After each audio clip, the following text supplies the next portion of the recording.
Igunyabantu lezotshutshiso lingqinile ukuba luwarhoxisile amatyala odlwengulo, ukuxhaphaza ngokwesondo, nokuphanga ngenjongo zokwenzakalisa ngakubarhanelwa abalishumi elinesine, abanqakulwe ngokunxulumene nokudlwengulwa kwamanina asibhozo eKrugersdorp. Lamanina ayashicilela ividiyo yomculo ngethuba egagana nelishwangusha ludlwengulo.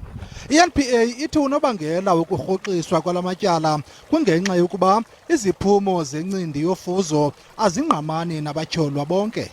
The decision is informed by the outcome of the DNA results, which excluded all of the accused persons.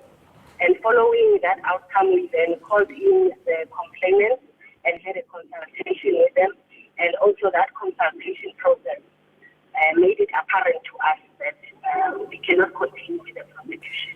Ukanti i-NPA ithi sele ifakene imilomo namaxhoba ukuwazisa ngezindaba, kodwa nangona kunjalo ithi iza kuqhuba nophando lwayo ukuqinisekisa ukuba amaxhoba afumana ubulungisa.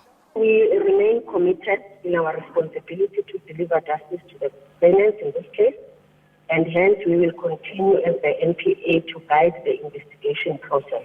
Bonke abarhanelwa baseselivalelweni bajongene kuphela netyala lokunyhasha umthetho ojongene neembacu kweli, kwaye kulindeleke ukuba bavele enkundleni ngomhla wokuqala kuNovemba.